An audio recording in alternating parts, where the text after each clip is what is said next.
Calais has been the front line of the migrant crisis for a long time now. It's the place where migrants, or refugees, gotta get that right, congregate before trying to sneak into Britain illegally. Last year, the infamous jungle camp which housed all these people was demolished, thankfully. Took them bloody long enough, and the migrants were moved to other centres across France. Most of them ended up living on the streets of Paris, which worked out, as you can see, extremely well. But now, they're coming back. Assisted by left-wing activists, charity workers and whatever else, their numbers are once again starting to grow in Calais. Thought bulldozing the jungle ended the Calais migrant crisis? Wrong. They've been lured back by charity handouts and are still hell-bent on reaching the UK. We could have all seen this coming a mile off. Last autumn, the Calais jungle, a shanty camp built by migrants with kebab shops, halal restaurants and even a brothel, church and mosque, was bulldozed by the French authorities, who dispatched its residents to 400 centres all over France, where they were offered tickets home or the chance to claim asylum. Many evaded authorities, however, and moved up the coast to another migrant camp at nearby Dunkirk. This week, a fire, caused by a turf war between Kurdish and Afghan people smuggling gangs, tore through the Dunkirk camp, which was run by the charity Doctors Without Borders. Some migrants were left with knife wounds, and 600 of them are missing. Well, how wonderful. Things are fine, guys. Things are absolutely fine here. When the jungle was pulled down, Calais townsfolk sighed with relief. We hoped it would be a fresh start for our lovely city after years of having migrants here, said one high-ranking local politician. But they are coming back, because England is still the magnet and Calais is the set-off point. The Mail has discovered that hundreds of illegals are now living in Calais. Every week, more arrive with hopes of getting to Britain, and they sleep rough on scrubland just a stone's throw away from the former jungle. They're being helped to survive by English and French charity workers who dole out sleeping bags, fresh clothes and free food. No doubt people like this. Bring them over! Open the borders! Let them in! Open the borders! Let them in! Open the borders! Let them in! So left-wing charities basically are luring migrants back to Calais to try and help them illegally enter Britain. That's what's going on here. When the jungle camp was at its peak, 200 migrants a week were managing to reach Britain by smuggling themselves through the port of Calais. The UK benefit system is one of the most generous in Europe, but a flourishing jobs black market allows those arriving legally and refusing to claim asylum to avoid the attention of immigration authorities to earn cash to send to their families back home. It's a constant lure to migrants. The journalist here goes on to recount what he saw in Calais. The hungry Afghans had emerged from the woodland near the gates of the warehouse and, after shaking hands with a volunteer, left with chicken, rice and water, which they wolfed down as they sat on the pavement. Chicken and rice, yes. One of them, 18-year-old Arfan, said he was in France illegally, had relatives in Manchester and London and was trying to join them. I bet they're illegal too, by the way, just a hunch. When the police drove up, stopped and asked for his papers, he just laughed at them, saying none. Shaking their heads, the officers drove away. Well, it's good to see that policing has been properly enforced in Calais. That's very comforting, isn't it? Just let him stay there. He's there illegally. He admits he's there illegally, but just let him stay. That's fine. You're doing your jobs. It's okay. Jesus Christ. I mean, as you can see now, you're coming into a queue now. They're all... Where are the police? Where are people that are supposed to be here helping us? There's nobody. But what I find even worse are the so-called activists and charities that are luring these people back to Calais, knowingly breaking the law. They know what they're doing. Their intention is to get these people into Britain illegally. And when the jungle camp was at its height, these charities did a little more than just give out food. No Borders activists from Britain are provoking migrant riots in Calais, French say. Extremist political activists from Britain campaign for no border controls are provoking the migrant riots in Calais and causing further violence, French authorities said. This is from about a year ago now when the jungle camp was at its height. But you better believe that these No Borders people are back there again. No Borders are a bunch of scruffy, dirty, unemployed activists who campaign for no borders, no nation states, and were responsible for this mini riot that happened at London St Pancras Station about a year ago.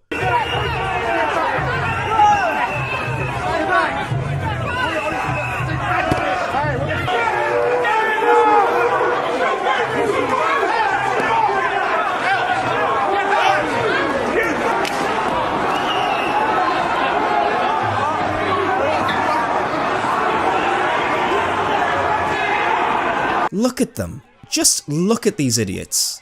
I'm not even kidding, guys. If I was in charge here, I would just say to the police, just beat the shit out of them. Just get rid of them, please. Just beat them down. This is unacceptable.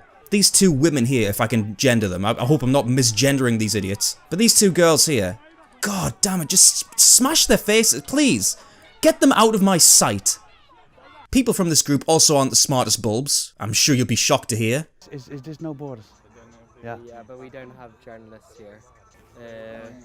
Like the relationship that we have with people is like can be really like compromised by like having journalists around. The relationship is like compromised like by having journalists like just list like this has been something that's been decided by the group that like we, because of our relationships with people are built on trust, and like a lot of them and a lot of them and like our relationships and like I don't know, but like the point, like this isn't the like, but the point is like that we I don't know, like, but the point is like that we like, god, Jesus Christ, you get the drift. These people aren't smart. We don't like it's nothing against, like, there might be some journalists who are like, you know, really good, but like, yeah, we like have our own ways of like conveying our message. Oh, what's the, oh look, they've got a no borders northeast. That's where I live, in the northeast of England. Oh, there's a local no borders. Fantastic. Let's read what they have to say. No borders is an open group of individuals who don't believe in borders and nations either. Well, that's a wonderfully written sentence. Who don't believe in borders and nations either. We believe the world is divided by borders and boundaries. Well, that's true. You can see that the capital, the economy of certain countries, is due to the exploitation of the rest of the world. The boundaries to keep the profits and wealth of consumerist societies. If somebody wants to enter, but is not profitable, then we say no. There is no just or human reason for the division. And I'm assuming they put that in bold because they think it makes it more prevalent of a point. It doesn't. We are all living within these boundaries set by nation states and UN. These are not only borders of EU or England, but within society itself. The capitalist system is aimed only towards profitable people, so if you are interested in other things, you have to work hard against the system. What dribbling retard wrote this? Oh, I'm seriously considering finding out where these people meet and going to a meeting. That would be amazing. I'll film it and everything. We call for the freedom of movement for all, an end to the division of who is legal, who is illegal, who is a citizen and non-citizen, who is profitable and non-profitable. A radical movement against the system of control. What's the system of control? You haven't explained that to me yet. The end of the border regime for everyone, including ourselves, to enable us to live another way without fear, racism and nationalism. I like how they just throw in nationalism with racism and fear. Like, yeah, that's the same thing. Supporting a nation state, a country, is racism and fear. It's the same thing. This is why we support asylum seekers, refugees and migrants and people coming from other countries to take a different life path. Wonderful, but the thing is, guys, most of these people aren't refugees. As we just read before, most of them didn't even bother claiming asylum. They don't want to. They admit that they're illegal. I mean, Jesus. But you guys presumably don't believe in laws either or some shit like that. You don't believe in legal or illegal. Amazing.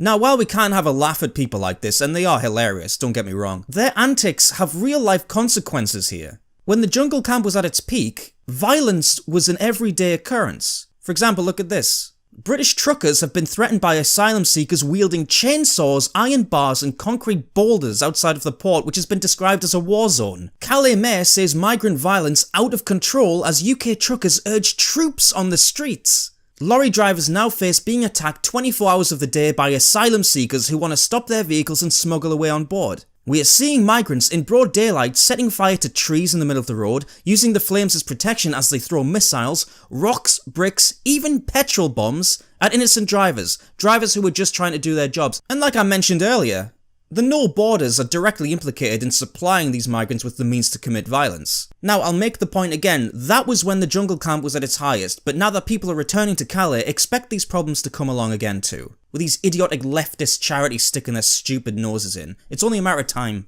There's real consequences here, not only for the truckers but for the residents of Calais, because you know it is a city with people in it. Migrants are returning to Calais, France, and residents aren't sure how to cope.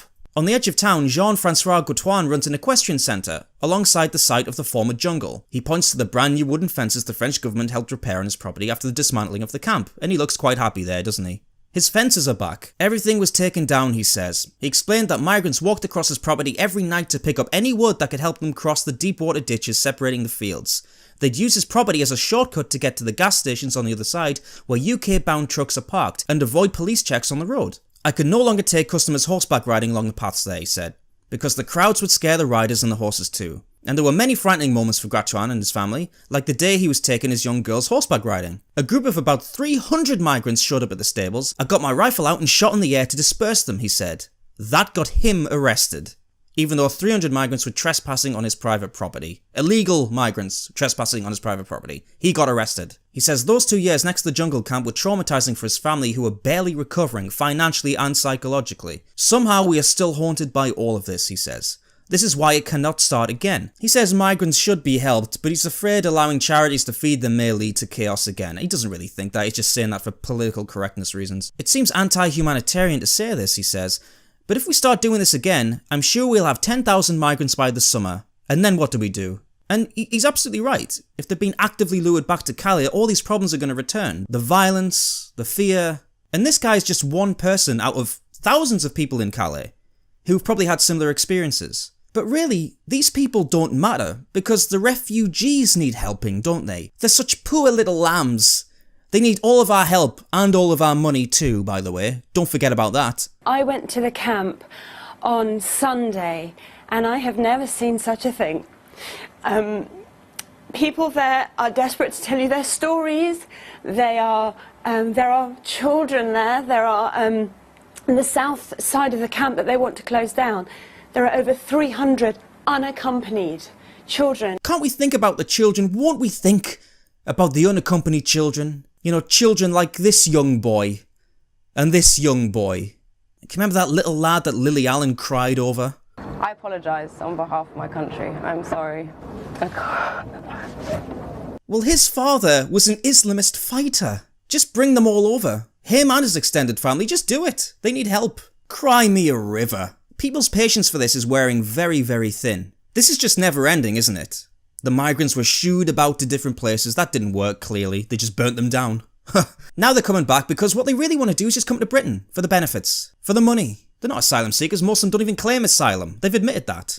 They get involved in the black market of jobs, illegal activities. It's a mess. What's going to be done about this? The authorities are weak. The police don't do anything. They just shake their heads and drive off, apparently. It's time to get tough. Alright? If people are there illegally, you need to arrest them, you need to deport them. It's as simple as that. Get them out. Why is this so hard? They don't deserve to be here, and I'm sorry, No Borders, I'm gonna have to disagree with you. There is such a thing as legal and illegal, and these people are illegal. And I wish you were too, but my god, you probably live in my street or something. But that's fine, you're allowed to be stupid, it is your right. I would love to hear from anyone who actually lives in Calais and who experienced the jungle camp at its height, because I don't know what to tell you guys, it looks like those days are gonna come back very soon. And I'm growing ever more pessimistic. I don't think this problem's ever going to be solved. I think it's going to continue on forever and ever. Until Calais just doesn't exist anymore. Until it's just overrun with thousands and thousands of migrants.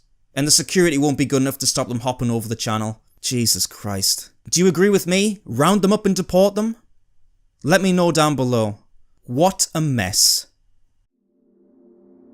Thank you once again for watching, everyone. 10,000 subs is getting ever closer. I can't thank you enough. Please follow me on Twitter, Facebook, all that sort of stuff. The links are in the description box below. I will also be starting a Patreon soon, but I didn't want to do it too early because I wanted to really get some good perks for you. I'm still working them out, but look out for that in the near future. Alright, cheers.